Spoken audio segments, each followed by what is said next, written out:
सरकार ये किस आधार पे बोल देती है कि आज के बाद पेट्रोल 100 रुपये या 105 या 110 रुपये बिकेगी। और ये जो राजधानी के स्पीड से पेट्रोल और डीजल का दाम बढ़ते जा रहा है, उसके पीछे कौन जिम्मेदार है? कि भारत के पास अपना ऑयल बहुत ही कम है, या यूं कहो ना के बराबर है। मतलब ओपेक में अब टोटल 13 कंट्रीज हैं जो कि दुनिया के लगभग 80% पेट्रोल को रिजर्व करके रखे हैं। ये क्या है? 40 रुपये खरीद के लाते हैं और 100 रुपये बेच रहा है, बाकी का 60 रुपये कहाँ गया? असली खेल सरकार का यहाँ से शुरू होता है।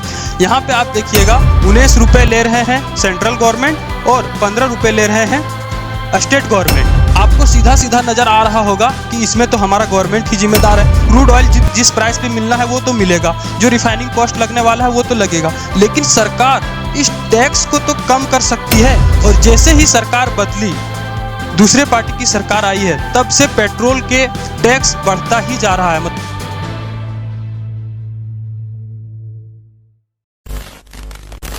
ये जो टमाटर और मिर्ची का रेट बढ़ा हुआ है, ये आज नहीं तो कल कम हो ही जाएगा। इतना तो हमको भी समझ में आता है कि ये इसका रेट अभी क्यों बढ़ा हुआ है, क्योंकि इनका सप्लाई कम हो गया है और डिमांड अभी भी उतना ही है, इसलिए इसका रेट बढ़ चुका है। लेकिन क्या आपने कभी सोचा है कि पेट्रोल डीजल का प्राइस हमेशा बढ़ता ही क्यों रहता है?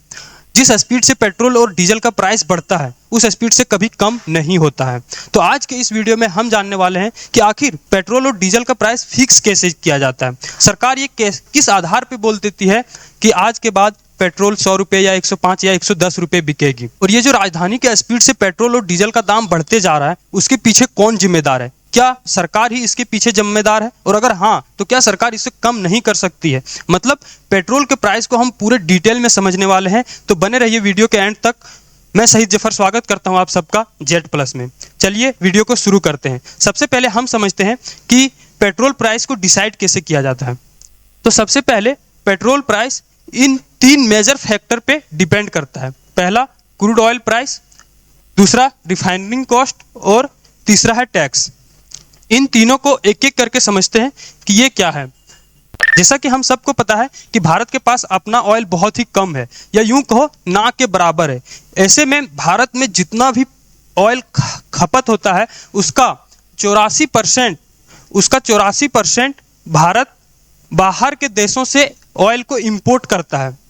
ऐसे में अगर अंतर्राष्ट्रीय बाजार में क्रूड ऑयल महंगा मिलता है, तो हमें भी यहाँ पे पेट्रोल और डीजल महंगा मिलता है। अब आप कहेंगे कि भैया ये अंतर्राष्ट्रीय बाजार क्या है, हम तो कभी नहीं जानते हैं। तो मैं बताता हूँ, अंतर्राष्ट्रीय बाजार का मतलब है ओपेक। इसका गठन 14 सितंबर 1960 को हुआ था और इसमें कुल 5 देशों ने इसका गठन किया था, और अब इनमें बढ़ के हो गया है 13 कंट्रीज। मतलब ओपेक में अब टोटल 13 कंट्रीज हैं जो कि दुनिया के लगभग 80% पेट्रोल को रिजर्व करके रखे हैं। यही डिसाइड करते हैं कि पेट्रोल किसको देना है, मतलब क्रूड ऑयल किसको देना है, किसको नहीं देना है, या फिर क्रूड ऑयल का प्राइस कितना बढ़ाना है या कितना घटाना है। पूरा मार्केट सिर्फ इन ओपेक के ऊपर डिपेंड करता है कि पेट्रोल का प्राइस कितना रहने वाला है। यही नहीं, अभी और सुनिए पेट्रोल का प्राइस और कैसे डिसाइड होता है। दूसरा है ये रिफाइनिंग कॉस्ट। जैसा कि हम लोग जानते हैं कि ये जो क्रूड ऑयल हम लोग के पास आता है, ये यूज लायक नहीं होता है। इसे यूज करने लायक हम लोग को बनाना पड़ता है, जिसके लिए हम लोग को लगता है रिफाइनिंग कॉस्ट, जो कि अभी इंडिया में चल रहा है पर लीटर 7.35।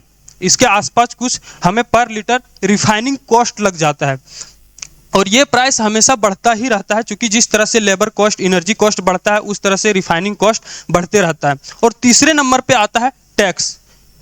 अगर आप जान जाएंगे कि आप पर लीटर पेट्रोल पे टैक्स कितना देते हैं, तो आपका होश उड़ जाएगा। आप खुद ही देख लीजिए कि आप टैक्स कितना देते हैं सरकार को पर लीटर। जो चीज अभी मैंने आपको बताया वो इस डेटा में दिखाया गया है। ये डेटा फरवरी 2023 का है। इसमें आप देखिए, जो क्रूड ऑयल इंडिया खरीद के लाती है वो हमें पड़ता है 40 रुपये पर लीटर। अब आप कहोगे ये क्या है, 40 रुपये खरीद के लाते हैं और 100 रुपये बेच रहा है, बाकी का 60 रुपये कहाँ गया? तो उसका भी हिसाब है मेरे पास। आप सिर्फ वीडियो को ध्यान से देखिए कि आपका 60 रुपये जाता कहाँ है। जो 40 रुपये क्रूड ऑयल हम लोग खरीद के लाते हैं, उसको यूज करने लायक बनाने में हमको लगता है 7 रुपये 35 पैसा पर लीटर। उसके बाद ये 10 रुपये हम लोग को एडिशनल चार्ज लगता है बफर फॉर फ्यूचर इन्फ्लेशनरी के लिए। मतलब अगर भविष्य में कभी ऐसा स्थिति आया, जो ओपेक है वो हम लोग को बोल देगा कि नहीं अब क्रूड ऑयल का प्राइस बढ़ चुका है, या तो फिर वो बोल देगा कि अभी ऑयल है ही नहीं, तो ऐसे में क्या किया जाएगा? तो ऐसे में इस पैसे को यूज किया जाएगा क्रूड ऑयल को खरीदने के लिए, ताकि हमको सेम प्राइस पे फिर से पेट्रोल मिलता रहे। तो इसके लिए 10 रुपये लिया जाता है। अब 40 रुपये क्रूड ऑयल हो गया और 7 रुपये 35 पैसा आपका रिफाइनिंग कॉस्ट और 10 रुपये जो रखा जा रहा है भविष्य के लिए। इन तीनों को मिला के आपको पड़ रहा है 1 रुपये पेट्रोल के लिए 57 रुपया 35 पैसा। उसके बाद असली खेल सरकार का यहाँ से शुरू होता है। यहाँ पे आप देखिएगा कि जो हमारा सेंट्रल गवर्नमेंट है वो पर लीटर ले रहा है 19 रुपये 9 पैसा आपसे पर लीटर पेट्रोल पे, और 15 रुपये 8 पैसा ले रहा है डीजल पे। उसके बाद अब ये पेट्रोल आ जाता है पेट्रोल पंप में। उसके बाद जो पेट्रोल पंप का डीलर होता है, मतलब मालिक, उसको बनता है 3 रुपये 8 पैसे। अगर वो 1 लीटर पेट्रोल बेच रहा है तो उसको 3 रुपये 8 पैसे बचेंगे पेट्रोल के ऊपर और 2 रुपये 6 पैसे बचेंगे डीजल के ऊपर। उसके बाद अब आता है हमारा जो स्टेट गवर्नमेंट है उसका, वो हमसे लेते हैं पेट्रोल के ऊपर 15 रुपये, मतलब 19 रुपये ले रहे हैं सेंट्रल गवर्नमेंट और 15 रुपये ले रहे हैं स्टेट गवर्नमेंट। उसके बाद जब इतना होने के बाद हम लोग के पास फाइनली प्राइस बन के आता है जितना में हम लोग खरीदते हैं। तो ये डेटा पूरा दिल्ली का है। दिल्ली में 96 रुपये 72 पैसे अभी पेट्रोल मिल रहा है। और यही अगर हम बात करें झारखंड की, तो ये जो स्टेट गवर्नमेंट जो 15 रुपये दिल्ली में ले रहा है, वही चीज़ हमारे झारखंड में तकरीबन 20 रुपये ले रहे हैं सेंट्रल गवर्नमेंट, जिसके वजह से हम लोग को पेट्रोल 101 रुपये या 102 रुपये के आसपास मिलते हैं। तो ये तो था कि पेट्रोल का प्राइस कैसे फिक्स किया जाता है। उसके बाद अब आप इस डेटा के आधार पर खुद अंदाजा लगा सकते हैं कि इस बढ़ती हुई पेट्रोल प्राइस के पीछे कौन जिम्मेदार है। आपको सीधा सीधा नजर आ रहा होगा कि इसमें तो हमारा गवर्नमेंट ही जिम्मेदार है, क्योंकि ये जो खर्चे हैं इसको तो हम नहीं कम कर सकते। जो क्रूड ऑयल जिस प्राइस पे मिलना है वो तो मिलेगा, जो रिफाइनिंग कॉस्ट लगने वाला है वो तो लगेगा, लेकिन सरकार इस टैक्स को तो कम कर सकती है जिससे हमको कुछ पेट्रोल खरीदने में कुछ आसानी हो। और ये चीज होती भी थी आज से पहले की जो सरकार थी, जो 2014 में जो जिसकी सरकार थी डॉक्टर मनमोहन सिंह की, वो पेट्रोल पे मात्र सिर्फ 9 रुपये 2 पैसे टैक्स लेते थे। और जैसे ही सरकार बदली, दूसरे पार्टी की सरकार आई है, तब से पेट्रोल के टैक्स बढ़ता ही जा रहा है। मतलब ऑयल में जो टैक्स लगने वाला है वो बढ़ता ही जा रहा है। दिसंबर 2017 में आप देख सकते हैं 9 रुपये से सीधा बढ़ के हो गया है 21 रुपये। उसके बाद जून 2020 में 32 रुपये, नवंबर 2021 में 27 रुपये, मई 2022 में 19 रुपये और अब फरवरी 2023 में आप देख रहे हैं कि 19 रुपये। सिर्फ ये है टैक्स जो कि सरकार को जाती है।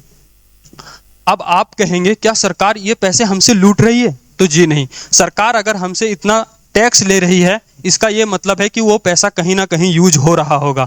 तो सरकार इस टैक्स के जो पैसे जमा हो रहा है उसको क्लेम करती है। सरकार बोल रही है कि हम उस पैसे को इंफ्रास्ट्रक्चर पे लगा रहे हैं, और ये बात सही भी है। जब से हमारी सरकार बदली है, देश ग्रो किया हुआ है।